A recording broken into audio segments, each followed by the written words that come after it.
ಅಲ್ಲಲ್ಲಿ ಬರಗಾಲ ಐತಿ, ಜನರಿಗೆ ಪ್ರಜೆಗಳಿಗೆ ಕಲಹ ಐತಿ, ಅಗ್ನಿ ಅನಾಹುತಗಳಾದವು ಮಕ್ಕಳ್ರಿ ಅಂತ ಹೇಳ. ಮತ್ತೆ ದೊಡ್ಡ ದುಃಖದ ಸುದ್ದಿ ಬಂದಿತ್ತನ್ನ ಅತಿ ಗಾಳಿ ಬೀಸುವುದರಿಂದ ಅಲ್ಲಲ್ಲಿ ಕಂಡು ಮಂಡಲಾಗುವಂತ ಸಾಧ್ಯತೆ ಐತಿ.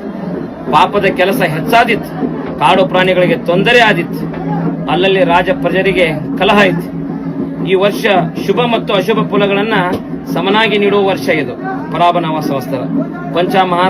ಪಂಚಮಹಾಪಾತಗಳು ಹುಟ್ಟುತ್ತಾವ. ಉತ್ತರದಲ್ಲಿ ಅಧಿಕ ಮಳೆ ಆಗಿ ಕೆಲವು ಕಡೆ ಅತಿವೃಷ್ಟಿ ಆಗುವ ಸಾಧ್ಯತೆ ಇದೆ, ಹಾಗೂ ವಿಶ್ವದ ಕೆಲವು ಕಡೆ ಭೂಕುಸಿತ ಆಗುವ ಸಾಧ್ಯತೆ ಇದೆ.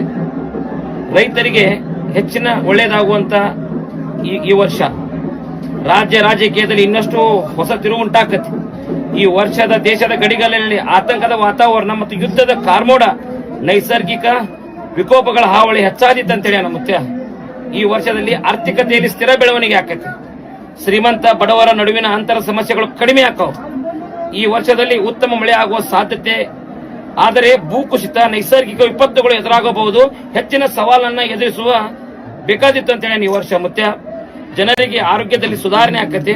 ಈ ವರ್ಷದಲ್ಲಿ ಬಹಳ ಪ್ರಮಾಣದಲ್ಲಿ ಮಳೆ ಪ್ರವಾಹ ಭೀತಿ, ಆದರೂ ಯಾವ ರೀತಿ ಭಯವಿಲ್ಲ. 7ನೇ ಮಳಿ, 8ನೇ ಬೆಳಿ, 3 ಕೋಟಿ ಬಚಾಕಿ